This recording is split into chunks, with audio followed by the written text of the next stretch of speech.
आप सभी का स्वागत है इस लाइव क्लास में। 10th क्लास की आज ये क्लास है, लाइव क्लास है। तो इसमें आज हम हमारा पर्यावरण जो अध्याय 15 है उसकी हम शुरुआत करेंगे। उसको लाइव आपके जितने भी डाउट्स होंगे उसको हम डिस्कस करेंगे। मैं हूं Shailesh, PGT physics, government senior secondary school लेखा से, भिवानी डिस्ट्रिक्ट। तो आपके जो भी डाउट्स होंगे इस क्लास में आप पूछ सकते हैं, यहाँ पे कमेंट्स के अंदर लिख सकते हैं, सो दैट कि उनके आंसर दिए जा सके और आपकी जो भी प्रॉब्लम्स हो उसको रिजोल्व किया जा सके। तो उम्मीद करते हैं कि जो पहले इससे पहले 2 वीडियोस आपको शेयर किए गए थे आप वो वीडियोस देख चुके होंगे और उससे पर्यावरण से संबंधित जो भी जानकारी है वो आप हासिल कर चुके होंगे। आज उससे आगे बढ़ेंगे और देखेंगे कि किस तरीके से ये अध्याय हमारे लिए सहायता करेगा। 10वीं की कक्षा के लिए तो है ही, उसके अलावा पर्यावरणीय समस्याओं के लिए भी ये काफ़ी हेल्प हमारे लिए कर सकता है। तो देखिए, आज के इस अध्याय की शुरुआत हम करेंगे पर्यावरण से ही। मैं दोबारा से कुछ पॉइंट्स यहाँ पे रिपीट करूंगा, रिवाइज करूंगा, सो दैट आपकी भी कोई प्रॉब्लम्स हो तो आप भी यहाँ पे चैट सेक्शन के अंदर लिख सकते हैं, सो दैट आपके जो भी क्वेश्चंस होंगे वो हम आपस में उसको शेयर करके और उसको रिजोल्व करेंगे, जो भी प्रॉब्लम्स आपकी होंगी। तो जो भी आपकी प्रॉब्लम्स हो आप यहाँ पे जरूर लिखें, सो दैट उनको यहाँ पे डिस्कस किया जा सके। चलिए, आज के एक बार मैं तब तक रिवीजन की स्टार्ट करते हैं कि यहाँ पे जो इंपॉर्टेंट पॉइंट्स हैं उसको रिवाइज करना शुरू करते हैं और साथ ही आपके जो चैट्स होंगी वो भी आती रहेंगी। तो देखिए, स्टार्टिंग में हम यहाँ पे शुरुआत करें तो सबसे पहला जो पॉइंट था हमारा, इसके एक सेकेंड में सेट कर देता हूँ इसको। Yes, it's all set now. तो देखिए, यहाँ पे हमने 10वां अध्याय हम कर रहे हैं डिस्कस, और हमारा पर्यावरण जो है उससे जितने भी पॉइंट्स हैं वो यहाँ पे हम डिस्कस कर रहे हैं। और उससे अब आगे बढ़ते हैं हम, हमारा जो अध्याय होगा आज का ये, इसमें कुछ इंपॉर्टेंट पॉइंट्स हम पढ़ेंगे। एक सेकेंड भाई, ये दूसरा चल पड़ा।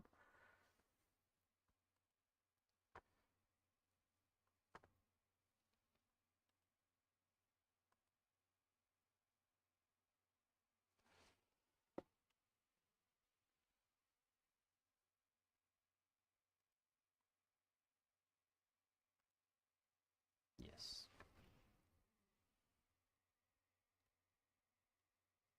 ये आपका जो सिलेबस है 10th क्लास का, जो सिलेबस दिया है उसमें पॉइंट्स जो दिए गए हैं सिलेबस के अकॉर्डिंग, वो कुछ ये पॉइंट्स डिस्कस किए गए। पारितंत्र, इसके संघटक क्या हैं, जो हरियाणा बोर्ड का सिलेबस है उसकी हम यहाँ पे हम बात कर रहे हैं। तो ये कुछ पॉइंट्स हैं, आप देख सकते हैं स्क्रीन पे आपके।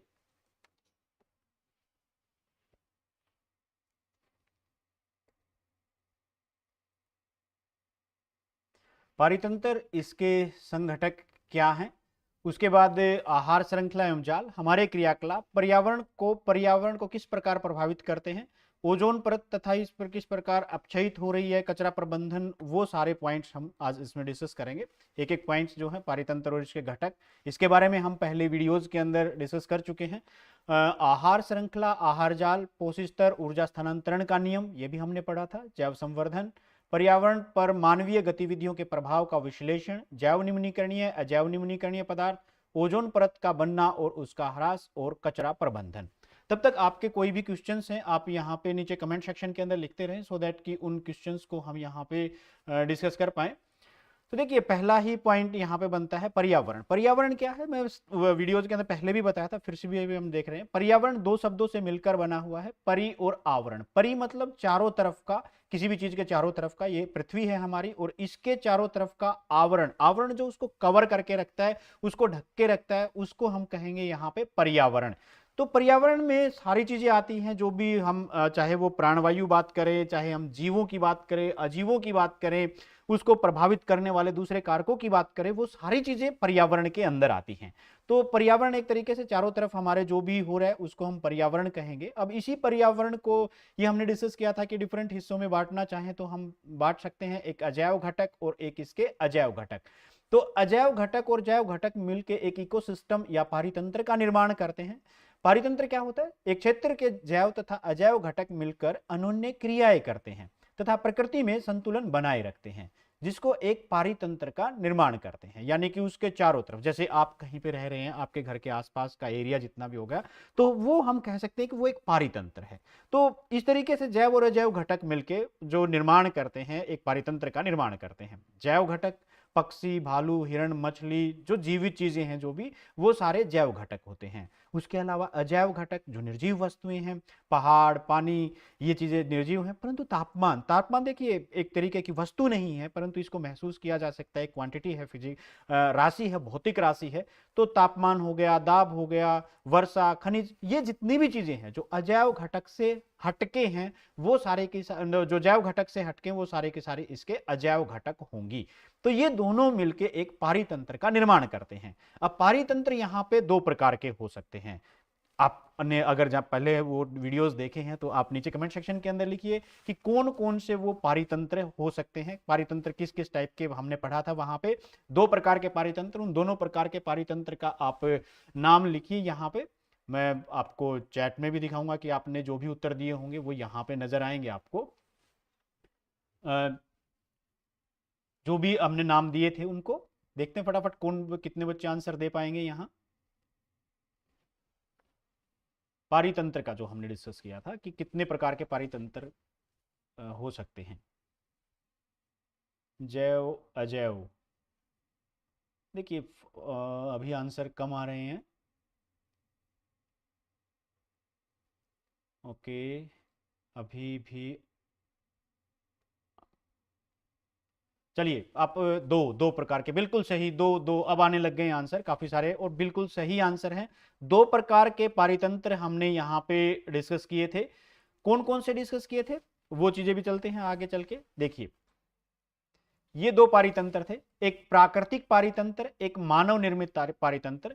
प्राकृतिक पारितंत्र जो प्रकृति ने बनाया, प्रकृति यानी नेचर हमें दे रही है, जैसे झीलें हो गई, नदियां हो गई, पहाड़ हो गए, या एक ये झील आप देख रहे हैं यहाँ पे, इसके अंदर अलग अलग प्रकार के जैव घटक भी हैं, अजैव घटक भी हैं। तो जो प्रकृति बनाती है वो प्राकृतिक पारितंत्र, और जिसका निर्माण मानव करता है वो मानव निर्मित पारितंत्र होता है। जो मानव बनाए वो मानव निर्मित, जो प्रकृति बनाए वो प्राकृतिक पारितंत्र। तो अब एक मैं यहां पे आपको कुछ चित्र दिखा रहा हूं, ये चार चित्र आपको दिखाई दे रहे होंगे। इन चारों चित्रों में आपको ये बताना है कि कौन सा पारितंत्र, ये चारों चित्र आपको दिखाई दे रहे हैं, इनमें से कौन सा पारितंत्र, यहां पे देखिए चारों चित्र में मानव निर्मित पारितंत्र, Which of the given ecosystem is a man-made ecosystem? मानव निर्मित पारितंत्र इनमें से कौन सा है? अपना उत्तर लिखें फटाफट यहाँ पे। सी सी सी सी सी, सबने सी, एंड 2 जो सेकंड आंसर भी दिया है 4 एंड सी, ज्यादातर आंसर यहाँ पे सी आ रहे हैं। इसका मतलब सी को यहाँ पे सही माना जाए। सी क्या है? सी देखिए यहाँ पे है ग्रीन हाउस। ग्रीन हाउस की बात करें तो ये आप लोगों ने कहा कि ये क्या है? मानव निर्मित पारितंत्र है। नदियां प्रकृति बनाती है, झील प्रकृति बनाती है, और जंगल ये भी प्रकृति बनाती है, और ग्रीन हाउस ये मानव निर्मित पारितंत्र होता है। आप में से कोई भी एक बच्चा ये उदाहरण, कोई भी आप सभी कोशिश करें, क्या ग्रीन हाउस भी प्राकृतिक पारितंत्र हो सकता है? या आपने कभी ऐसा सुना है कि ग्रीन हाउस, प्रकृति में ग्रीन हाउस होता है? और ग्रीन हाउस होता है या नहीं, बस इतना बताइए मुझे कि क्या प्रकृति में भी ग्रीन हाउस होता है? आप इसके बारे में नीचे कमेंट सेक्शन के अंदर लिखें फटाफट, क्या प्रकृति में एक ग्रीन हाउस होता है? हाँ या नहीं में जवाब दें, जो प्रकृति बनाती है greenhouse. Yes yes yes yes, no no, yes, बहुत सारे आंसर यहां पे मुझे मिल रहे हैं, yes no yes no.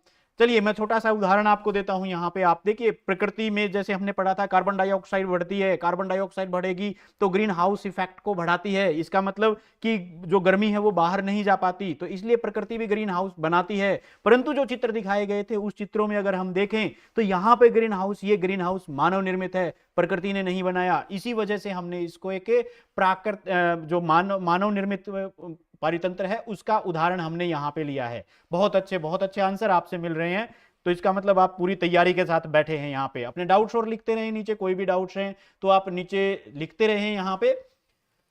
Next है इसमें एक ये यहाँ पे जीवन निर्वाह के लिए भी हमने डिस्कस किया था कि क्योंकि जीवन के लिए हमें खाने की, भोजन की, रहने के लिए सब चीज़ों की रिक्वायरमेंट होती है। हम भोजन करते हैं, वृद्धि करते हैं भोजन करके, तो उसके लिए अलग अलग चीज़ों की ज़रूरत हमें पड़ती है। अब उस स्थिति में हम भोजन करेंगे, हमारे लिए कोई भोजन तैयार करता है, जैसे हम पौधे खाते हैं तो पौधे भी अपना भोजन तैयार करते होंगे, या कोई जीव मर जाता है, फॉर एग्जाम्पल जैसे भेड़ बकरियां ये मर जाती हैं, हिरण को मार के शेर खा जाता है, तो उसका भी कोई ना कोई भोजन कर रहा होगा। और जो भोजन नहीं बन पाता किसी का, तो क्या वो पड़ा रहेगा? या आपने देखा होगा कि अगर कोई जीव इस तरह से मर जाता है, फॉर एग्जाम्पल कुत्ते या इस तरह के और दूसरे जीव आपने देखे होंगे मरे हुए कहीं ना कहीं, गिरे हुए देखे होंगे रोड वगैरह के आसपास, तो वो भी कुछ टाइम के बाद क्या परमानेंट वहीं पे रहते हैं, कुछ टाइम के बाद उनका अपघटन हो जाता है? बताइए नीचे कि वो क्या परमानेंट रहते हैं या नहीं, हाँ या नहीं में जवाब दें यहाँ पे। नहीं, बिल्कुल सही है, बिल्कुल सही आंसर आ रहे हैं यहाँ पे, नहीं रहते, वो कुछ टाइम के बाद खत्म हो जाते हैं, उनको गला सड़ा दिया जाता है। कौन गलाते सड़ाते हैं, अब इसके बारे में थोड़ी सी चर्चा करते हैं। तो इसी के आधार पर यहाँ पे देखें तो हम जीवन निर्वाह के लिए जो है उसको 3 घटकों में हम विभाजित कर सकते हैं। एक है प्रोड्यूसर, जिसको हम उत्पादक कहते हैं, जो पैदा करता है। दूसरा है उपभोक्ता, कंज्यूमर, जो बने हुए का यूज करता है। और तीसरा है अपघटक, जो उसको नष्ट कर देता है, अपघटित कर देता है, छोटे छोटे टुकड़ों में कर देता है। तो सबसे पहले यहाँ पे उत्पादक का हम उदाहरण देखें तो उत्पादक में हरे पौधे, नील हरित शैवाल, जिनमें प्रकाश संश्लेषण की क्षमता होती है, वो सारे के सारे आते हैं यहाँ पे उत्पादक में। और उसके बाद जैसे देखिए पौधे अपने प्रकाश संश्लेषण द्वारा सूर्य के प्रकाश से अपना भोजन बनाते हैं, तो ये सारे के सारे हो गए उत्पादक। उसके बाद होते हैं उपभोक्ता। उपभोक्ता इस उत्पादक ने जो बनाया उसको जो खा गए वो उपभोक्ता हो गए। उपभोक्ता जो उसका उपभोग करते हैं, उदाहरण के लिए शाकाहारी, मांसाहारी, सर्वाहारी, परजीवी, ये सारे के सारे उपभोक्ता हैं। और उसके बाद उपभोक्ता, जैसे फॉर एग्जांपल ह्यूमन का तो, आदमी का तो इस तरह का देखने में नहीं मिलता, सभ्य समाज के हम हिस्सा हैं, परंतु कई बार आपने देखा होगा कि जैसे कुत्ते, हिरण वगैरह, इस तरह की कोई और जीव हैं, खरगोश वगैरह, वो घास को खाते हैं, बकरियां वगैरह, तो कुछ टाइम के बाद देखा होगा वो घास को खाती हैं, तो इसका मतलब वो एक तरीके से शाकाहारी हैं, जीव हैं, वो उपभोक्ता हैं। परंतु वो मर जाते हैं तो वो मिट्टी में दबा दिए जाते हैं। मिट्टी में दबा दिए जाते हैं तो कुछ दिनों के बाद वहां पे अगर उस मिट्टी को खोद के देखें तो कुछ नहीं निकलता।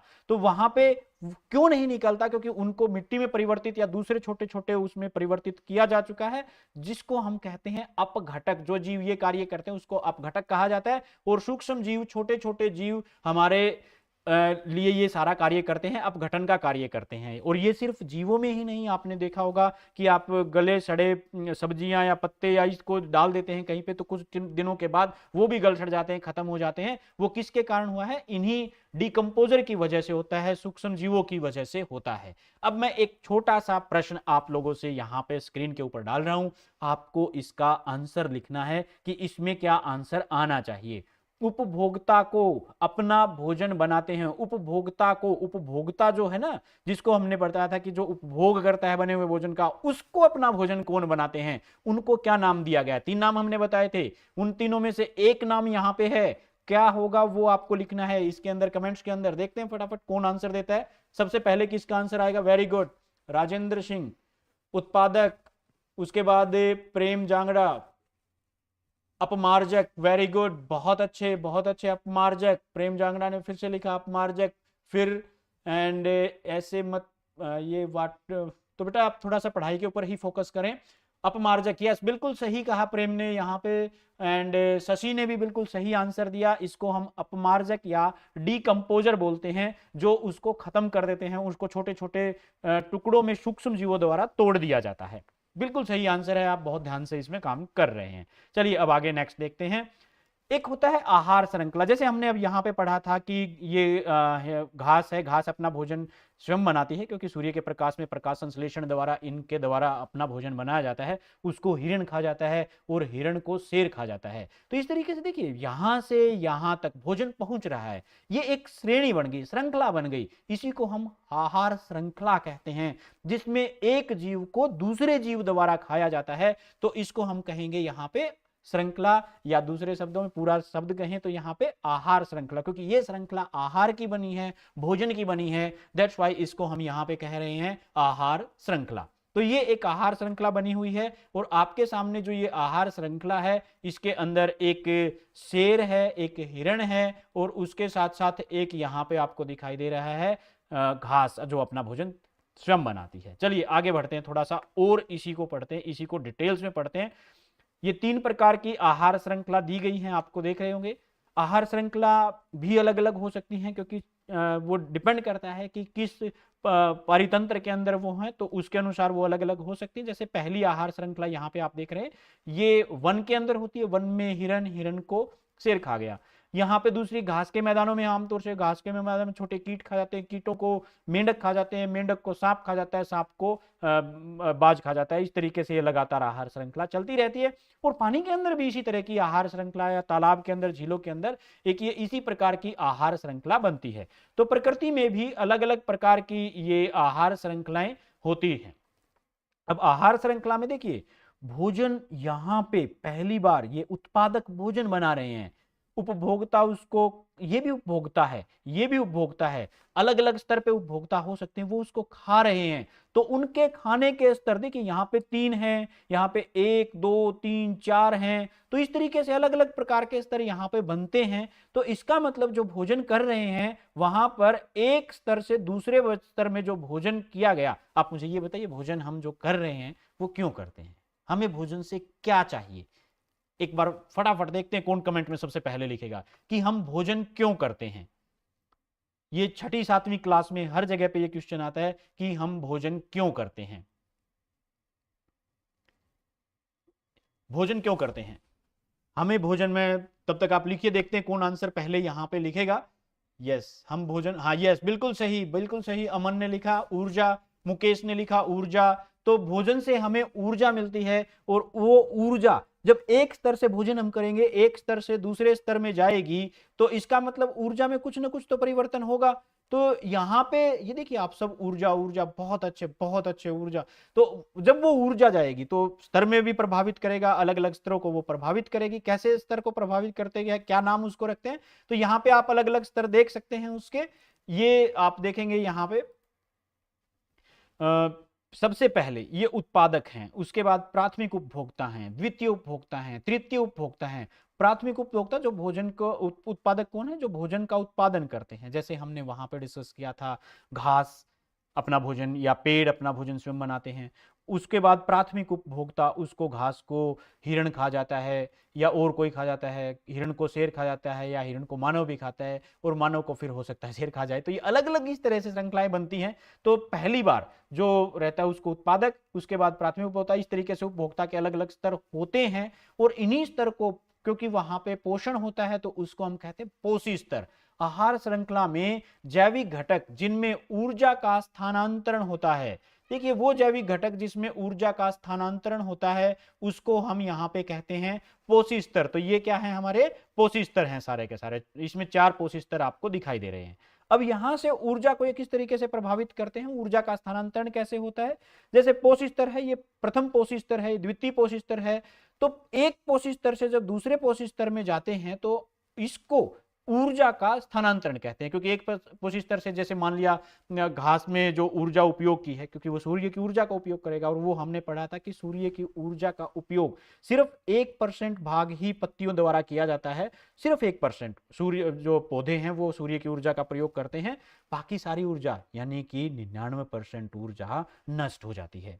तो इसका मतलब सिर्फ इतनी ऊर्जा का वो उपयोग करते हैं। अब वहां से उस घास को खा लिया, मान लिया किसी भी जीव ने, उस जिस जीव ने घास खाई वो ट्रांसफर हुई सिर्फ 10% उसमें से, यानी 1% तो घास ने ली, और उस जो भी ऊर्जा ली उसमें से सिर्फ 10% किसको ट्रांसफर की, अगले पोषी स्तर को, यहां पे। अब यहां से जो नेक्स्ट पोषी स्तर में जाएगा, तो वहां पे भी सिर्फ 10% ही ट्रांसफर होगी। तो ये 90% कहां गई, 90% हुई उसको अपने जीवन में क्रियाकलाप करने के लिए भी चाहिए। जैसे हम भी भोजन करते हैं, वो सारा भोजन हमारे दैनिक क्रियाकलापों में यूज होता है। कुछ ही बाई चांस अगले स्तर के लिए हम कह सकते हैं हमारे अंदर संचित होता है, किसी भी जीव के अंदर जो दूसरे स्तर में जाता है।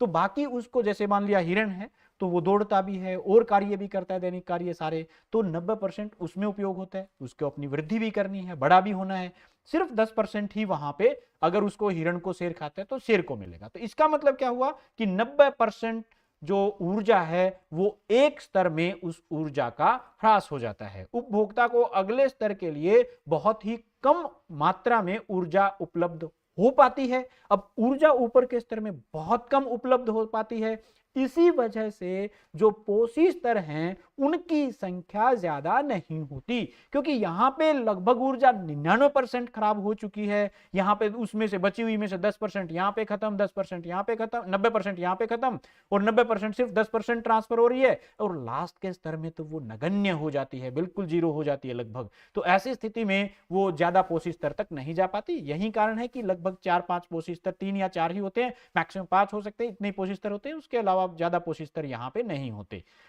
देखिए यहाँ पे ये चित्र बना के समझाया गया है कि ऊर्जा स्थानांतरण किस प्रकार होता है। ऊर्जा का जैसे यहाँ पे आप देख सकते हैं, ग्रीन लाइन देख सकते हैं, पूरी ग्रीन लाइन है, ये प्रथम पोषी स्तर है। यहाँ पे मैक्सिमम ऊर्जा जो है वो जा रही है इसमें, जितनी भी ऊर्जा मान लिया उसने ली, आप देख पाएंगे यहाँ पे। और उसके बाद सिर्फ 10% जो ये हिस्सा है इसका सिर्फ 10% गई, ये थोड़ा सा, बिल्कुल थोड़ा सा ग्रीन रह गया और ग्रीन रह गया इस, क्योंकि ये ऊर्जा का तो 10% गया ना, 90% ये जितना भी वेस्ट हुआ है वो है। उसके बाद और 10%, और यहाँ पे तो आपको नजर ही नहीं आ रहा होगा, बहुत छोटा सा है। तो ऐसी स्थिति में बहुत कम ऊर्जा अगले स्तर के लिए उपलब्ध हो पाती है। तो ये कारण है उसका कि एक पोषी स्तर से दूसरे पोषी स्तर में जाए तो ऊर्जा का ह्रास बहुत ज्यादा होता है। चलिए अभी हम यहाँ पे और आगे बढ़ते हैं थोड़ा सा, और अब आहार जाल के बारे में पढ़ते हैं। आहार जाल, आहार श्रृंखलाएं, जैसे हमने डिस्कस किया था कि आहार श्रृंखला होती है एक जीव से दूसरे जीव, दूसरे जीव से तीसरे जीव, परंतु ये जितनी भी आहार श्रृंखलाएं हैं, ये आहार श्रृंखलाएं जरूरी तो नहीं है कि एक जैसी ही हों। यहाँ पे आप देख सकते हैं कि अलग अलग प्रकार की आहार श्रृंखलाएं बनी हुई हैं। जैसे यहाँ से आप देखिए ये इस टाइप से बनी हुई है ये आहार श्रृंखला, पर इस घास को तो मेंढक खा जाता है, घास को चूहा भी खाता है, घास को खरगोश भी खाता है और दूसरे जीव भी खाते हैं। तो इस तरीके से जब वो अलग अलग जीव खाते हैं तो वो एक आहार श्रृंखला सिंगल नहीं रहती, वो इधर उधर हो जाती हैं। तो ऐसी स्थिति में इन आहार श्रृंखलाओं को हम कहते हैं आहार जाल। तो ये हो जाते हैं आहार जाल। तो जितने भी ये आपको नजर आ रहे हैं साइड में, ये एक आहार जाल बनता है, इसमें श्रृंखलाएं आपस में एक दूसरे के साथ जुड़ती हैं। तो इस प्रकार से ये एक आहार जाल का निर्माण करती है। आपके प्रश्न कुछ भी हों बीच बीच में आप जरूर लिखते रहें, सो दैट कि आपके कोई भी डाउट हो उसको यहाँ पे क्लियर किया जाए। तो यहाँ पे आप लिख सकते हैं, आपका जो भी क्वेश्चन हो वो आप यहाँ पे जरूर लिखें। अब यहाँ से देखते हैं हम इसमें आगे चल के आगे बढ़ते हैं थोड़ा सा, और आगे बढ़ने से पहले मैं एक आपसे प्रश्न यहाँ पे पूछना चाहूँगा, और प्रश्न आपकी ये स्क्रीन के ऊपर है। यहाँ से आप इस प्रश्न का उत्तर दें कि क्या है, इसका मतलब क्या है, यहाँ से कौन सा सही रहेगा। सही ऑप्शन, 4 ऑप्शन आपके सामने नजर आ रहे हैं यहाँ पे। क्वेश्चन है, इनमें से किस आहार श्रृंखला में सबसे उच्च स्तर के उपभोक्ता को सबसे ज्यादा ऊर्जा प्राप्त होगी, यानी जो सबसे ऊंचे स्तर पे होगा, जो लास्ट में आएगा, उसको सबसे ज्यादा ऊर्जा प्राप्त होगी, किसको होगी वो बताएं। यहाँ पे ऑप्शन आपके सामने है ए बी सी डी, चारों ऑप्शन में से कौन सा सही आंसर है। I am waiting for your answer. The answer is C C C C. यहाँ पे तो भाई भर दिया आप लोगों ने स्क्रीन, कमाल है, बहुत अच्छे। इसका मतलब आपने पूरा का पूरा सिस्टम देखिए, सब सी, वेरी गुड, ग्रेट। तो बहुत अच्छा है, आप इसका मतलब बहुत ध्यान से यहाँ पे देख रहे हैं। अब कोई थोड़ा सा लंबा है बट लिख सकते हैं आप यहाँ पे, क्यों क्यों यहाँ पे जो आपका आंसर है वो सी है, और कोई आंसर क्यों नहीं है, इनमें से क्यों आपका आंसर सी है और कोई आंसर क्यों नहीं है। तब तक मैं आपको आंसर दे देता हूं। आंसर आपका बिल्कुल सही है। देखते हैं जो भी बच्चा यहां पे लिख पाता है। तो देखिए ये हमने पढ़ा था कि एक स्तर से दूसरे स्तर में जाएंगे तो ऊर्जा का ह्रास ज्यादा होगा, और ऊर्जा का ह्रास ज्यादा स्तर के कारण होता है। तो जितने ज्यादा स्तर होंगे ऊर्जा उतनी ही खराब होगी, उतनी ही वेस्ट होगी। तो इसका मतलब पोषी स्तर को अगले पोषी स्तर को उतनी ही कम मिलेगी। इसका मतलब क्या हुआ कि जितने पोषी स्तर ज्यादा होंगे, तो देखिए यहां पे इसके अंदर 1 2 3 4 5, तो यहां पे 5, यहां पे 1 2 3 4, यहां पे 3, यहां पे 1 2 3 4 5। तो इसका मतलब क्या हुआ कि यहाँ पे सबसे कम पोषी स्तर 3 इसी के अंदर है। दैट्स वाई यहाँ पे ऊर्जा का स्तर जो है, जो सबसे ज्यादा ऊर्जा मिलेगी वो इसी को मिलेगी, इस पोषी स्तर में मिलेगी, मींस शेर को मिलेगी, यहाँ पे बाघ जो भी है उसको मिलेगी। चलिए अब आगे बढ़ते हैं थोड़ा सा और। ये था आपके सामने ऊर्जा स्थानांतरण जो होता है। ऊर्जा स्थानांतरण आप देख सकते हैं, यहाँ पे एक चित्र बना हुआ है। इस चित्र में जो ऊर्जा स्थानांतरण को बताया गया था उसके लिए ये बनाया गया है। तो देखिए सूर्य के प्रकाश की किरणें यहाँ पे होती हैं, उत्पादक को मिलती हैं। ये डायग्राम बता रहा है कि ऊर्जा का स्तर कितना डाउन होता जाता है, जैसे जैसे ऊपर जाएगा तो ऊर्जा स्थानांतरण कम ही होता जाएगा। और यहां से आप एक दूसरा पॉइंट देख सकते हैं कि ऊर्जा का स्थानांतरण जो हो रहा है ना, वो सिर्फ एक ही दिशा में हो रहा है। जितना भी ऊर्जा स्थानांतरित हो रही है सिर्फ एक ही दिशा के अंदर ये ऊर्जा स्थानांतरित हो रही है। और सारी ऊर्जा कहां पे जा रही है, यहाँ पे आप देख सकते हैं सारी ऊर्जा जो जा रही है ऊपर की तरफ जा रही है। जितनी भी ऊर्जा है नीचे की तरफ क्यों नहीं जा रही? एक छोटा सा यहाँ पे मैं आपको पॉइंट बताता हूँ कि जैसे मान लिया सूर्य के प्रकाश से पत्तियों ने जो था वो अपना भोजन बना लिया, इसका मतलब उसका एनर्जी का रूपांतरण उसने कर दिया। अब क्या वो दोबारा से सूर्य का प्रकाश बना पाएंगे क्या? नहीं। तो यही कारण है कि ऊपर से नीचे की तरफ ऊर्जा नहीं जाती, उसका स्थानांतरण जो होता है वो एक ही दिशा में होता है। दूसरा यहाँ पे जैसे मैंने बताया था, दूसरा पॉइंट यही है कि पुनः अपनी ऊर्जा में स्थानांतरित नहीं की जा सकती। आपके डाउट्स बहुत कम आ रहे हैं, ये या तो आपको सारा समझ में आ रहा है या फिर कुछ मिस कर रहे हैं। मुझे लगता है यहाँ पे आपके जो आंसर्स देख के मुझे लगता है कि आप उस चीज को समझ पा रहे हैं सभी बहुत अच्छे से। नेक्स्ट इसी में पढ़ते हैं, थोड़ा सा और आगे बढ़ते हैं। जैव संवर्धन, ये सबसे इंपॉर्टेंट पॉइंट है और ये इंपॉर्टेंट पॉइंट हमारे सामाजिक रूप से भी सबसे इंपॉर्टेंट है, इसको जरूर समझें। जैव संवर्धन, आहार श्रृंखला में हानिकारक रसायनों की मात्रा में लगातार वृद्धि होना। हानिकारक रसायन जितने भी हैं वो एक स्तर से दूसरे स्तर में जाते रहते हैं, तो इसी को हम क्या कहते हैं? जैव संवर्धन कहते हैं। जैसे यहाँ पे आहार श्रृंखला, इसने जो किसान दिखाई दे रहा है, इसने स्प्रे किया, मान लिया आप भी अपने खेत में करते हो कीटनाशकों से बचने के लिए। अब उसके अंदर काफी सारे हानिकारक रसायन होते हैं। अब वो पौधे लेंगे, पौधों से भोजन हम ले रहे हैं और दूसरे जीव ले रहे हैं, तो इसका मतलब वो भी उसके अंदर जाएगा। और ये चीज ध्यान रखिए कि ह्रास सिर्फ ऊर्जा का होता है, इन हानिकारक रसायनों का ह्रास नहीं होता। इसका मतलब क्या हुआ? ऊर्जा तो सिर्फ 10% जाएगी, परंतु ये जितने हैं उतने के उतने जाएंगे। तो एक तरीके से हम यूं कहें कि जैसे जैसे ऊपर जाते जाएंगे इनकी मात्रा बढ़ती जाएगी, ये नहीं बढ़ेंगे। परंतु जब एक बार एक गया फिर दूसरा गया, क्योंकि उतनी ही मात्रा में जा रहा है, ऊर्जा के मुकाबले ज्यादा जा रहा है, तो इस तरीके से हम कह रहे हैं कि वहां पे ऊर्जा के मुकाबले ये ज्यादा बढ़ रहे हैं, हानिकारक रसायन ज्यादा बढ़ रहे हैं। इसी को हम यहाँ पे कहते हैं जैव संवर्धन। तो ये किसके कारण होता है? हानिकारक रसायनों के कारण। और इसका सबसे बड़ा नुकसान हमारे शरीर के ऊपर होता है, मानव शरीर या जीवों के ऊपर होता है। इससे कुछ प्रजातियां, कुछ पशु पक्षियों की प्रजातियां तो पूरी तरह से नष्ट भी हो चुकी हैं। सॉरी।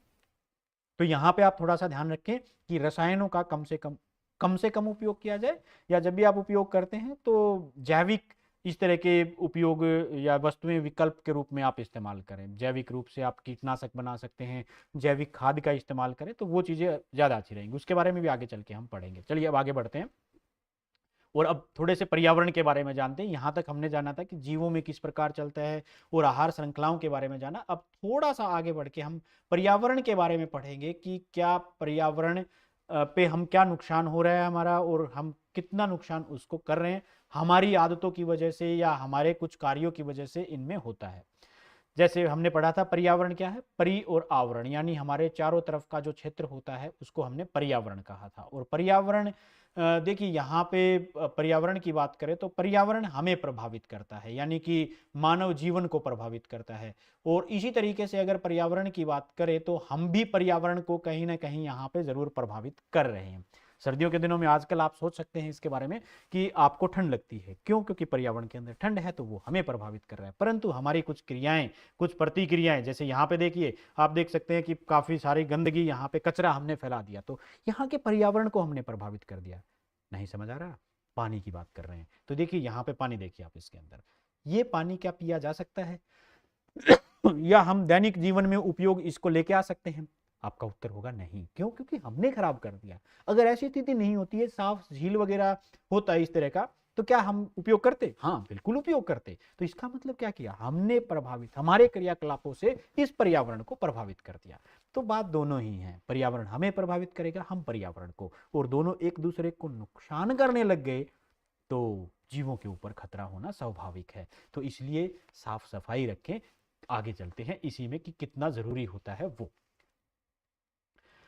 ओजोन के बारे में बात करते हैं। देखिए, कुछ चीजें हैं जो हमें पृथ्वी पे हम जीवन यापन कर पा रहे हैं, उसके लिए पर्यावरण का बहुत इंपॉर्टेंट रोल है। तो वो आप पर्यावरण को कभी क्षति ना पहुंचाए। उनमें से जो एक और इंपॉर्टेंट रोल है वो है ओजोन परत का। ये ओजोन परत क्या है? पृथ्वी के चारों तरफ, पृथ्वी के चारों तरफ जो वायुमंडल है उसमें भी जो ऊपर की तरफ है, तो ओजोन गैस है, वहां पे चारों तरफ ओजोन गैस है, जो क्या करती है? जो सूरज से आने वाली हानिकारक पैराबैंगनी किरणें हैं, जितनी भी पैराबैंगनी किरणें सूरज से आती हैं, ये क्या कर लेती है? उसको अपने अंदर एब्जॉर्ब कर लेती है। उसके कारण क्या होगा कि जो हानिकारक पैराबैंगनी किरणें हैं वो हम तक नहीं पहुंचेगी और हमारा जीवन सुरक्षित रहता है। तो ये उसको सारी को अवशोषित कर लेती है, एब्जॉर्ब कर लेती है। हमारे वायुमंडल के चारों तरफ ये है O3, देख सकते हैं आप यहाँ पे, ये हमारी पृथ्वी उसके चारों तरफ वायुमंडल में है। कहाँ पे है? ये समताप मंडल में पाई जाती है। कुछ एक इसकी थिकनेस कुछ एक मिलीमीटर्स की होती है, लगभग 17 से 20 किलोमीटर की ऊंचाई में ये पाई जाती है। तो काफी ऊंचाई के ऊपर है हमसे। और इससे फायदे क्या है कि देखिए, कैंसर, त्वचा कैंसर जैसे पैराबैंगनी किरणें अगर हमारे शरीर के ऊपर टकराएंगी तो त्वचा कैंसर कर सकती हैं। आपने देखा होगा कि धूप में किसी ऐसी जगह पे होते तो कई बार शरीर बहुत ज्यादा काला पड़ जाता है वहां पे। तो वो भी कुछ हद तक, ज्यादा तो नहीं है वहां पे, ज्यादा नहीं है इसका प्रभाव, परंतु कुछ हद तक इसका इफेक्ट होता है बहुत ज्यादा। आप इसको चेक भी कर सकते हैं ऑनलाइन भी, अपने मोबाइल फोन के ऊपर आपने देखा होगा कि यूवी इंडेक्स आता है कि उस दिन ultraviolet rays, ultraviolet का मतलब होता है पैराबैंगनी किरणें, उसका इंडेक्स क्या है। तो आप वो चीज जरूर नोट करते रहें साथ के साथ। जैसे आप तापमान चेक करते हैं, आपकी मोबाइल की स्क्रीन के ऊपर आता है, तो एक बार जरूर सर्च करें यूवी इंडेक्स का, तो आपको आइडिया हो जाएगा कि धूप के साथ भी यूवी इंडेक्स चेंज होता है। अल्ट्रा वायलेट इंडेक्स जो है वो चेंज होता है, अल्ट्रा वायलेट किरणें या पैराबैंगनी किरणें आती है वो चेंज होती है। तो उसके बारे में एक बार जरूर देखें और नोट करें कि कब ज्यादा होता है और कब कम होता है। अब वो है, वो तो तब है जब ये ओजोन परत है जो पैराबैंगनी किरणों को लगभग अवशोषित कर लेती है। ये नहीं होती तो सारी आती, और सारी आती तो त्वचा कैंसर, मोतियाबिंद और यहां तक कि जितने भी पौधे हैं वो सारे भी नष्ट हो जाते। अब बात आती है कि ये ओजोन गैस जिसकी हमने बात की, जो ओजोन परत बना रही है, वो बनती कैसे है? तो ओजोन गैस की बात करें तो ओजोन ऑक्सीजन का ही एक रूप है, जो हमारी प्राण वायु है उसी का एक रूप है, उसी से बनती है। परंतु ऑक्सीजन से कैसे बनती है? देखिए, ऑक्सीजन का है O2। पैराबैंगनी किरणें, जो सूर्य की पैराबैंगनी किरणें हैं, जब वो इसके अणुओं से टकराएगी तो ये दो ऑक्सीजन के अणुओं में अपने टूट जाएंगे और वहां से फिर एक और ऑक्सीजन के अणु को लेंगे और इस तरीके से कंप्लीट बनती है यहाँ पे O3। तो O3 का निर्माण होता है, ओजोन का निर्माण होता है, ये ओजोन गैस है। और ये बहुत ऊंचाई के ऊपर होता है सूर्य, क्योंकि सूर्य की पैराबैंगनी किरणें यहाँ पृथ्वी पे आ नहीं पाती, कुछ एक आती हैं वो उसको एब्जॉर्ब करती रहती है। इसी वजह से तो ये एब्जॉर्ब हुआ ना, ये किसमें एब्जॉर्ब हो गई? उसको ओजोन बनाने में, ऑक्सीजन को ओजोन बनाने में उसका उपयोग हो जाता है। तो इसलिए ओजोन के लिए ऑक्सीजन जरूरी है, और ऑक्सीजन के लिए आप सबको पता है पौधे जरूरी हैं, और पौधे अगर होंगे तो ओजोन भी बनेगी, ऑक्सीजन भी बनेंगे, हम भी जीवित भी रहेंगे और सुरक्षित भी रहेंगे। तो इसलिए पौधे जरूर लगाएं। अपने अड़ोस पड़ोस में जितना भी हो सके पौधे जरूर लगाने चाहिए। आपके बर्थडे के ऊपर आप एक पौधा जरूर लगाएंगे। मुख्य रूप से ओजोन परत समताप मंडल में पाई जाती है, और यह है ओजोन की जो गैस होती है उसका स्ट्रक्चर। तो किस तरीके से वो बनता है? यहाँ पे दो द्विआबंध है, यहाँ पे एकल आबंध है। तो इस तरीके से ओजोन गैस का निर्माण होता है।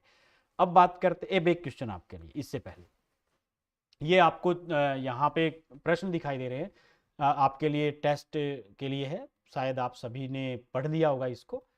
ओजोन परत जिनकी मदद से बनते हैं वो कौन कौन से हैं? जिनकी मदद से बनते हैं, 1 2 3 या 4। यहाँ पे आप इसको समझ भी सकते हैं, ये ए है, पहले वाले को, इसको बी, इसको सी और इसको डी कहें। तो कौन से कारक हैं? आंसर आप देखते हैं कौन पहले देगा और कितने फटाफट आंसर आते हैं। D, yes, very good, 4D बिल्कुल सही है। ए और बी, देखिए ओजोन के लिए ऑक्सीजन जरूरी है और ऑक्सीजन के साथ साथ क्योंकि पैराबैंगनी किरणों की वजह से वो हो पा रहा है, तो इसलिए दोनों ही चीजें यहाँ पे आती हैं। ऑक्सीजन भी जरूरी है और साथ ही साथ उसके लिए पैराबैंगनी किरणों की भी आवश्यकता होती है। और आप बहुत स्पीड से आंसर दे रहे हैं, इसका मतलब बहुत अच्छे से आपने इस चीज को समझा है, तो वेरी गुड। आप आगे भी इसी तरीके से पढ़ते रहे। Good good. D D D, very good, बहुत अच्छे। 4 या डी, सबके आंसर बिल्कुल करेक्ट हैं, बिल्कुल सही आंसर आप लोग दे रहे हैं।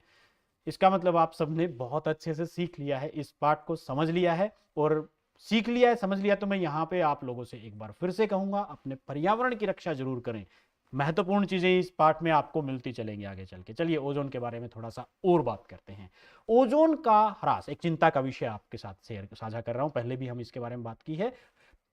ओजोन का ह्रास हो रहा है, खत्म हो रही है। और 1985 में ये हमें पता चला था कि ओजोन परत की मोटाई में कमी आई, जिसको जहां पे वो कम होगी, तो जैसे ज्यादा मोटी है, आप अंदाजा आजकल काफी अच्छे से लगा सकते हैं कि जैसे आपने मोटा कंबल ओढ़ रखा, आजकल तो सर्दी कम लगती है। और कंबल अगर पतला हो या सिंपल कपड़ा पहने हुए, आपने एक शर्ट तो पहनी रखी है, उसके ऊपर ये हम जैकेट वगैरह भी डाल रहे हैं क्योंकि मोटाई बढ़ा रहे हैं, तो वो मोटी होगी तो ठंड कम आती है। इसी तरीके से कोई चीज मोटी होगी, गैस की परत मोटी होगी, तो उसमें से प्रकाश की जो पैराबैंगनी किरणें हैं वो कम आएंगी, हम सुरक्षित रहेंगे। परंतु अगर उसी की मोटाई कम हो गई तो वहां से प्रकाश की पैराबैंगनी किरणें ज्यादा आएंगी, और हम वहां से जहां से ज्यादा आएंगी तो हम कह देंगे कि यहां से छिद्र है उस जगह को, क्योंकि वहां से ज्यादा आ रही है, तो उसी को हमने ओजोन छिद्र का नाम दिया है। तो ये ओजोन छिद्र है। और इसके लिए जब रिसर्च की गई, जब पता लगाया गया, तो ये पता चला कि इसका जो मुख्य कारण था, जो मेन रीजन था इसके लिए, वो था क्लोरोफ्लोरोकार्बन, जिसको सीएफसी कहा जाता है, क्लोरोफ्लोरोकार्बन। क्योंकि ये जाके ओजोन के साथ रिएक्शन करता है और ओजोन के साथ रिएक्शन करके ओजोन को खत्म करता है। तो हमने अपनी सुविधाओं के लिए जो वस्तुएं बनाई, वो हमारी सुविधाओं, हमें सुविधाएं कुछ जमीन पर तो दे दी, परंतु हमारे लिए सबसे बड़ी असुविधा पर उन्होंने दे कर दी, और वो थी आसमान के अंदर ओजोन को खत्म करके। तो इसी वजह से फिर 1987 के अंदर एक सभी राष्ट्रों ने, संयुक्त राष्ट्र जिसको कहते हैं, उसी का एक हिस्सा है संयुक्त राष्ट्र पर्यावरण कार्यक्रम, जिसको नाम दिया गया यूएनईपी। इंपॉर्टेंट है, ध्यान रखें इन पॉइंट्स को। तो उसमें क्लोरोफ्लोरोकार्बन के ऊपर, उत्पादन के ऊपर 1986 के स्तर पर रखने का फैसला किया गया कि 1986-87 की बात है ये, उस टाइम पे 1987 के अंदर, कि भाई 1986 में जितना लेवल था उसी पे रखेंगे। फिर बाद में उसी पे रखें, मतलब उतना उत्पादन होता रहेगा तो नुकसान नहीं होगा। परंतु बाद में आगे चल के उसके ऊपर पूरी तरह से बैन कर दिया गया। क्यों उत्पादन करें, हम जब खत्म हो जाएंगे फिर फायदा क्या है। तो उसलिए उसको पूरी तरह से बैन कर दिया गया है, और अब क्लोरोफ्लोरोकार्बन यूज नहीं होते। ये आमतौर से पहले यूज किए जाते थे पेंट के डिब्बों के अंदर, जो रंग करने के लिए थे, आपके घर को सुंदर बनाने के लिए, ओजोन परत का ह्रास करके। शीतलक के रूप में भी यूज होता था। शीतलक मतलब रेफ्रिजरेटर वगैरह के अंदर, यानी कि आपका जो ठंडी आइसक्रीम देने के लिए यूज होता है, उसके वो ओजोन के नुकसान करके आपको आइसक्रीम मिलती है। तो आई थिंक अब आप आइसक्रीम क्लोरोफ्लोरो से बनी हुई तो नहीं खाएंगे, क्योंकि इतना नुकसान वो करती है। चलिए आगे बढ़ते हैं। और अब एक और छोटा सा क्वेश्चन आपके लिए, इसको ए, इसको बी, इसको सी, इसको डी, आंसर लिख दीजिए फटाफट कि ए बी सी डी में से कौन सा आंसर सही है। मैं यहां पे आपके चैट भी आपको दिखा रहा हूं कौन कौन आंसर लिखेगा। डी डी डी, यहां पे आंसर आपने देना है। इसका सीएफसी का क्या अर्थ है? साइक्लोफ्लोरीन धनायन, क्लोरोफ्लोरीन क्लोरीन, क्लोरोफ्लोरोकार्बन, या धनायन प्रकार्यात्मक श्रृंखला। Yes, C, B, B, B, D, B. B देखिए मैं बताता हूं, यहाँ पे कुछ बच्चे यहाँ से गलती कर रहे हैं, आप थोड़ा सा इस चीज को ध्यान से समझे। अभी मैं आपको यहाँ से दिखा रहा हूं इसमें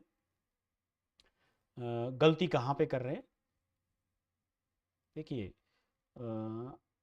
यहाँ से देखिए एक बार ध्यान से, अगर आप इसमें देखेंगे ना, तो ये है साइक्लोफ्लोरीन धनायन, साइक्लोफ्लोरीन। दूसरा है क्लोरोफ्लोरीन क्लोरीन, ये CFC जैसा दिखता है, क्लोरोफ्लोरोक्लोरीन, बट ये CFC नहीं है, क्योंकि CFC नाम दिया गया है क्लोरोफ्लोरोकार्बन को, क्लोरोफ्लोरोकार्बन। तो सही आंसर होगा सी, तो इसका सही आंसर सी होगा। तो ये आप ध्यान रखें। अब आगे बढ़ते हैं इसी अध्याय में। कचरा जो समस्या हमारे लिए बनता जा रहा है, जिसको हम गार्बेज कहते हैं, तो वो हमारे लिए बहुत बड़ी समस्या यहाँ पे बना हुआ है। तो क्यों बना हुआ है? क्योंकि कचरे के कुछ चीजें हैं जिसमें, जैसे मान लीजिए यहाँ पे आप प्लास्टिक देख रहे हैं, यहाँ पे बहुत सारा प्लास्टिक इकट्ठा हो चुका है, तो ये पर्यावरण के अंदर पड़े रहते हैं। नष्ट नहीं होते, लंबे समय तक बने रहते हैं, तो उस कारण से फिर नुकसान करते हैं। जब इनको खत्म बिलाजी हम खत्म कर सकते हैं जला के, इसको जला भी देंगे तो गैसेज उत्पन्न होंगी, गैस उत्पन्न होंगी तो वो हमारे लिए वैसे हानिकारक हो जाएंगी। तो यहाँ पे कचरा बहुत ज्यादा हो जाता है। अब किसी चीज को ठीक करें, हम पर्यावरण प्रबंधन करें, अच्छा प्रबंधन करें, तो उसके लिए जरूरी है कि हमें पता होना चाहिए कि ये पर्यावरण में किस प्रकार का ये कचरा है। अगर इन चीजों का पता होगा तभी जाके हम ये चीजें कर पाएंगे। अगर आपको कचरे का पता ही नहीं है कि ये कचरा किस टाइप का है, क्या चीजें हो रही हैं, तो फिर कैसे करेंगे? तो इसलिए जरूरी हो जाता है इन चीजों का। तो इसलिए हम यहाँ पे अब पढ़ेंगे कि इस पर जो कचरा है उसको किस प्रकार से आप अलग अलग उस विभागों में वर्गीकृत कर सकते हैं। जैसे दो प्रकार से हम कर सकते हैं, एक जैव निम्नीकरणीय, दूसरा है अजैव निम्नीकरणीय। जैव निम्नीकरणीय नाम से ही पता चल रहा है, जैव, जैव मतलब जो जीव हैं, छोटे छोटे जीव हैं, वो इसको निम्नीकृत, निम्नीकरण का मतलब होता है निम्नी, निम्नी का मतलब छोटा, करण मतलब कर दिया जाए, निम्नीकरण, जैव निम्नीकरण कर दिया जाए छोटा जैव, यानी जो छोटे छोटे जीवों द्वारा छोटे छोटे टुकड़ों में तोड़ दिया जाए उसको हम जैव निम्नीकरण कहेंगे। और अजैव निम्नीकरण अजैव वस्तुओं द्वारा जिसको तोड़ा जाता है तो वो अजैव निम्नीकरण। उदाहरण के लिए जैव निम्नीकरण का पदार्थ जो सूक्ष्म जीवों द्वारा अपघटित होते छोटे छोटे टुकड़ों में, अपघटन बोलते हैं उसको। निम्नीकरणीय मतलब निम्नीकरण या अपघटन दोनों की बात है। तो अपघटित बोलते हैं, छोटे छोटे टुकड़ों में तोड़ दिया जाता है, तो जय जीवों द्वारा तोड़ा जाता है, तो वो जैव निम्नीकरणीय। जैसे उदाहरण है फल, सब्जियों के छिलके, कागज, सूती कपड़े। आपने देखा होगा कुछ देर बाद रखेंगे, आप फल ले आइए, आज के मौसम में, इस तरह के मौसम में आप देख सकते हैं, खुद देख सकते हैं इस तरह की चीजें करके। एक अमरूद या कोई भी फल आप ले सकते हैं जो खराब होता हो, टमाटर वगैरह, इस तरह की कोई भी एक चीज, आलू मत लीजिएगा क्योंकि वो लंबे समय तक रहता है, परंतु नष्ट वो भी होगा, उसमें लंबा समय लग जाएगा, जल्दी खराब होने वाले की बात बता रहा हूं। वो रखेंगे तो कुछ दिन बाद देखेंगे कि वो अपने आप सड़ने लग जाता है। क्यों? क्योंकि छोटे सूक्ष्म जीव उसके अंदर होते हैं, वो उसका अपघटन करते हैं छोटे छोटे। तो उस तरह की चीजें होती है वो जैव निम्नीकरणीय होती है। कागज आप डालेंगे वो भी गल जाता है कुछ दिन में, सूती कपड़े गल जाते हैं, तो वो सारे जैव निम्नीकरणीय। दूसरी तरफ अजैव निम्नीकरणीय जो जीवों द्वारा निम्नीकृत ना किए जा सके, जीवों द्वारा जीव नहीं तोड़ेंगे तो कौन तोड़ेगा? पर्यावरणीय प्रभावों से टूट सकते हैं। जैसे सूर्य के तापमान जो होता है, गर्मी होती है, उसके कारण, सूर्य की रोशनी के कारण, आपने देखा प्लास्टिक कुछ दिन बाहर पड़ा रहता है तो उसका कलर फेड हो जाता है, कुछ दिन और बाहर पड़ा रहेगा तो तापमान, गर्मी, सर्दी की वजह से वो क्रैक होने लग जाएगा। तो इस तरीके से वो टूटता है, परंतु उतना जल्दी नहीं, बहुत लंबे समय तक। आप एक पॉलिथीन भी टांग देंगे वो भी बहुत लंबे समय तक चलेगा, तो इसलिए उसका बहुत धीरे होता है। तो एक तरीके से हम कह सकते हो पर्यावरण में इनर्ट होता है, इनर्ट हो जाता है, इसको अक्रिय कहते हैं, तो बहुत लंबे समय तक बना रहता है। उसके उदाहरण है प्लास्टिक, पॉलिथीन और संश्लेषित रेशे आदि, इस तरह की चीजें। तो वो लंबे समय तक टिकी रहेंगी तो पर्यावरण को ज्यादा नुकसान पहुंचाएंगी। तो यहां दोनों में से देखा जाए तो पर्यावरण को ज्यादा नुकसान पहुंचाएंगे अजैव निम्नीकरणीय, तो इनका कम से कम उपयोग किया जाए तो अच्छा रहेगा। अब यहाँ पे मैं थोड़ा सा डिटेल में बताता हूँ। जैसे हमने डिस्कस किया था कि कैसे यूज कर सकते हो, सूक्ष्म जीव जो होते हैं वो एंजाइम उनके अंदर उत्पन्न करते हैं, और वो एंजाइम अलग अलग चीजों को निम्नीकृत करने के लिए अलग अलग टाइप के एंजाइमों की जरूरत होती है। जैसे कुछ चीजें चाहिए जो पौधों को सड़ाने के लिए जरूरी है, कुछ चीजें चाहिए आपको जो आपके फ्रूट्स को सड़ाने के लिए अलग अलग उसमें परिवर्तित करते हैं। तो वो अलग अलग विशिष्ट क्रिया के लिए होते हैं अलग अलग टाइप के एंजाइम।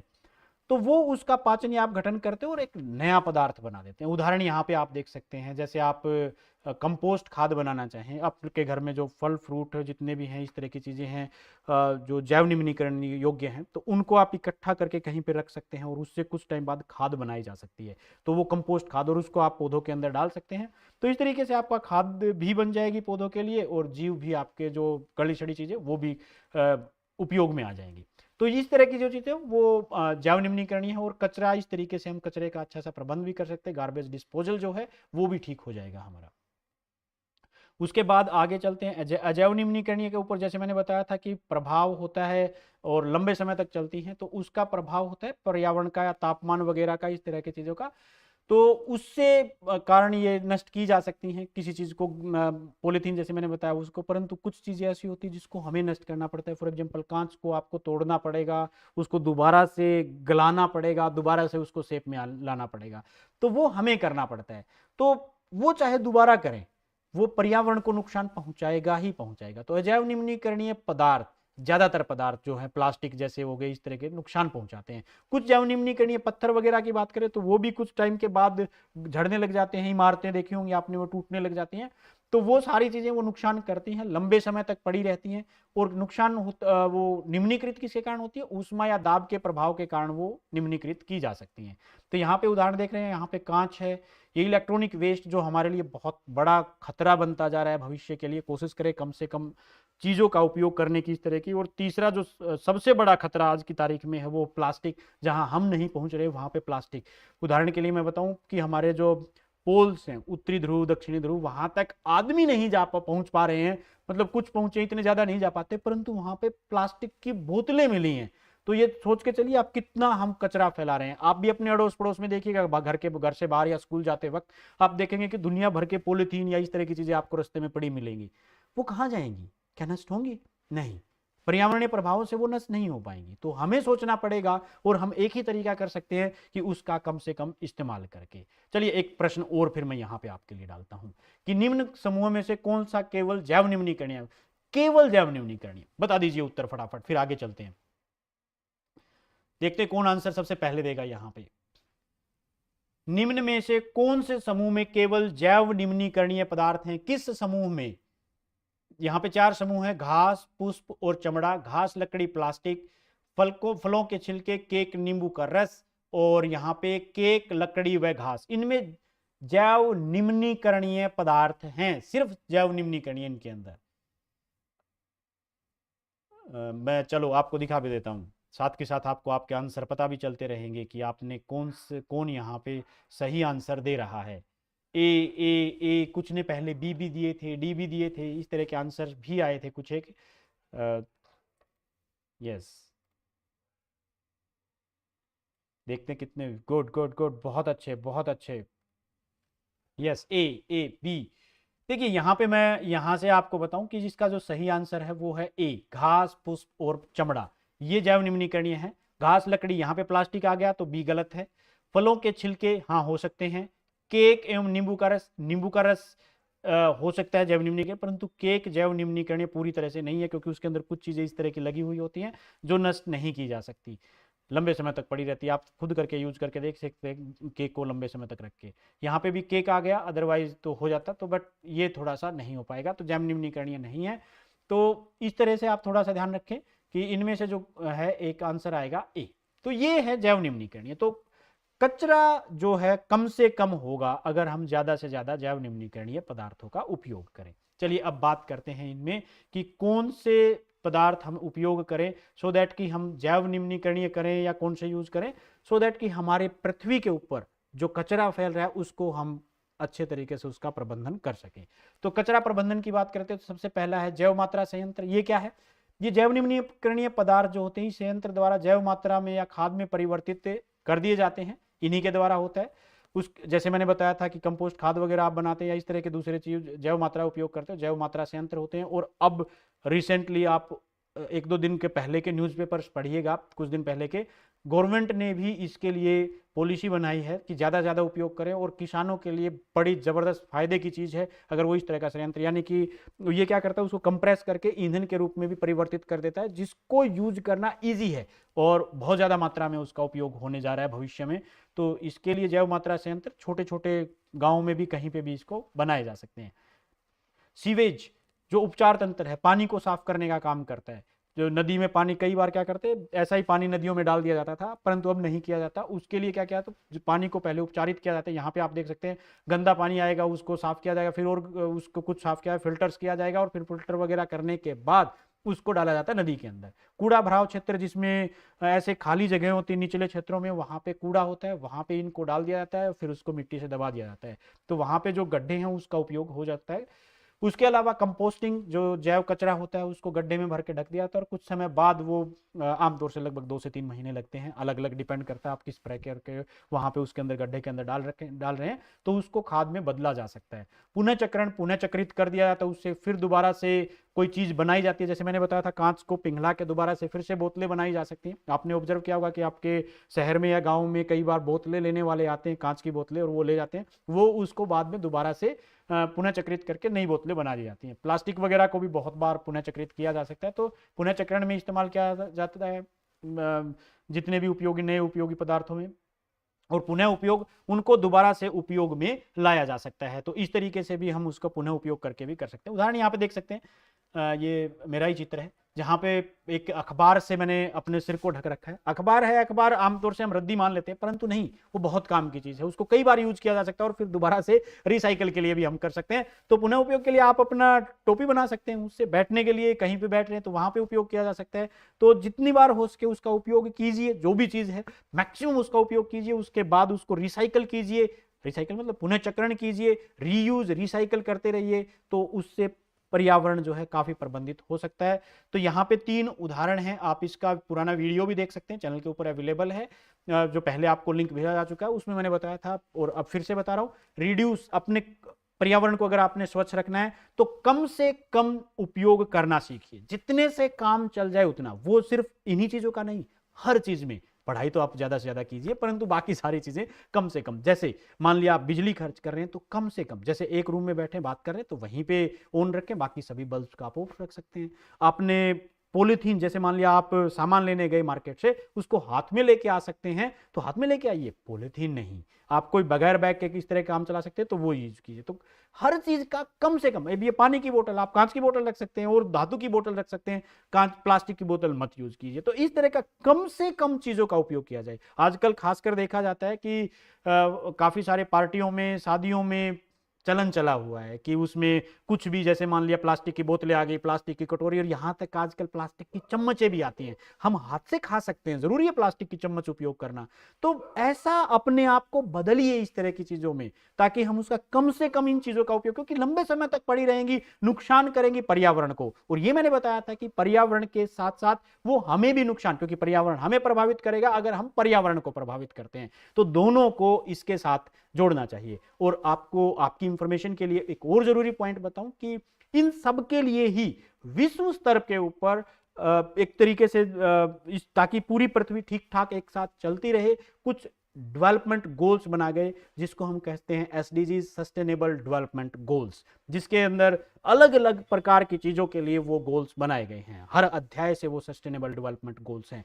मैं यहां से आप सभी विद्यार्थियों से कहूंगा कि एक बार उनको जरूर देखें कि किस अध्याय में कौन सा सस्टेनेबल डेवलपमेंट गोल, 17 गोल हैं वो आप सभी के सभी देखें कि किसके ऊपर कौन सा फिट बैठता है, वो इन अध्यायों के साथ जरूर जोड़ें। आपके वो हर प्रकार के लिए, वो आपके इकोनॉमिक्स वगैरह या हर तरीके से जिस भी इंडस्ट्री वगैरह हर चीज को वो प्रभावित करते हैं, उन्हीं के अनुसार अगर हम उनको फॉलो करते हैं तो पृथ्वी जिसके ऊपर हम सब जीव जी रहे हैं एक अच्छा जीवन यापन कर पाएंगे। यहाँ पे दोबारा देख रहे हैं आप, यहाँ पे कुछ बोतलें, उनका उपयोग किया गया गमला बनाने के लिए। और यहाँ पे जो लास्ट में आप देख रहे हैं कि कपड़े जो यूज किए जा रहे हैं यहाँ पे कटिंग करके, तो ये भी यूज कर रहा है। एक उदाहरण मैं आपको दूं छोटा सा, कि आप की जो पेंट होती है, जो पजामा आप पहनते हैं, उसको पुनः उपयोग किया जा सकता है। उसको आप नीचे से कट कीजिए, सिलाई कीजिए, एक थैला बन जाता है। आई थिंक जब भी मार्केट के अंदर आप जाएंगे उस थैले को लेके जाइए। पॉलीथीन आपकी एक बार चलती है, परंतु वो बार बार, आप 20 बार गए तो 20 पॉलीथीन लेके आएंगे। वो थैला अगर आपके पास है, जो पजामा आप यूज नहीं करते, जो पेंट आप यूज नहीं करते, उसका थैला जो आपने बनाया, उस थैले को अगर आज आप उपयोग करेंगे तो उस थैले की वजह से वो 20, 30, 50, 100 जितनी भी थैलियां आप यूज करने वाले थे वो खत्म हो गई। और आपको ये तो अंदाजा होगा ही, आपने ये चीजें उपयोग की हैं, कि आपकी वो जो कपड़े का थैला है वो 1-2 दिन नहीं चलता, वो काफी दिन, सालों चलता है। तो आप सोच के देखिए कितना पॉलिथीन वहां पे आप कम कर चुके हैं। और इस तरह का अगर सभी, आप में से लगभग 4-5 हजार विद्यार्थी यहाँ पे जुड़े हुए हैं, अगर इतने विद्यार्थी अपने पेरेंट्स को, अपने रिश्तेदारियों में सबको कहेंगे कि नहीं, आप एक पॉलीथीन की बजाय एक थैला उपयोग कीजिए, तो कितना पर्यावरण हम साफ कर सकते हैं। आप शादी में जाते हैं, खाना खा रहे हैं, वहां पे चम्मच की बजाय हाथ से खाना खाना शुरू कीजिए। हाथ साफ करके अपना हाथ से खाइए। कटोरी वगैरह है वो प्लास्टिक की नहीं, इस तरह की धातु की और ऐसी रीयूजेबल ली जा सके, उनका उपयोग कीजिए। से देखिए आप कितना पर्यावरण को वहां पे कम प्रभावित कर पाएंगे। ये तो छोटे से उदाहरण हैं, छोटी छोटी चीजें हैं जिसको हम अपने स्तर पे कर सकते हैं। बड़े बदलाव तो तब आएंगे जब छोटे छोटे बदलाव हम यहाँ पे करेंगे। तो इसलिए ये जरूरी हो जाता है कि आप इन सब चीजों के साथ साथ जो भी आप पढ़ाई कर रहे हैं, जितना भी आप काम कर रहे हैं, उस चीज़ों के उन सब के साथ साथ अपने पर्यावरण का जरूर ध्यान रखें। और उन्हीं में से इसी तरीके से अपने वो जो सस्टेनेबल डेवलपमेंट गोल्स मैंने बताए वो पूरे होंगे। उनमें से कुछ आपकी पढ़ाई के लिए, कुछ जलीय जीवों के लिए, कुछ पर्यावरण के लिए हैं, और कुछ आपके और हम सब के सोसाइटी के एक साथ लेकर चलने के लिए है। और ये लाइव क्लासेस भी उसी का एक उदाहरण है, ताकि हम सब, आप किसी भी स्कूल में हो, कहीं पे भी हो, आप अच्छी चीजें सीख पाएं, हर विद्यार्थी को बराबर एजुकेशन मिल पाए। इसी वजह से ये ऑनलाइन क्लासेस भी चलाई जा रही हैं। तो ये आज आखिरी अध्याय था, अध्याय 15। जो इसी के साथ हमारा जो 10th क्लास का सिलेबस खत्म होता है वो यहाँ पे हम कंप्लीट कर चुके हैं। वन टाइम यहाँ पे ऑनलाइन क्लासेस के through SCRT Gurugram, SCRT Haryana जो गुरुग्राम के अंदर है उसके द्वारा, और अवंती ने मिलके ये प्रोग्राम आपके लिए चलाया है। तो I am very thankful to those. And आप सब बच्चे जो सपना वो लेके चले हैं, जो सपना आप सबके लिए है, एक अच्छे भारत का निर्माण आप कर पाएं, तो उम्मीद यहाँ पे इसी उम्मीद के साथ और इसी आपके आगामी जो परीक्षाएं हैं उसमें आप अच्छे अंक हासिल करें। इन वीडियोस को देखें, जो क्वेश्चंस आपको बताए गए थे उनको नोट करें, अपनी नोटबुक के अंदर नोट डाउन करें, और उसके साथ साथ आप सभी को आगामी आने वाली आपकी परीक्षाओं के लिए भी बहुत बहुत शुभकामनाएं। आप अच्छे नागरिक बने और उसके साथ साथ आप अपनी परीक्षाओं में भी अच्छे अंक हासिल करें। तो इस सभी के साथ थैंक यू वेरी मच, धन्यवाद।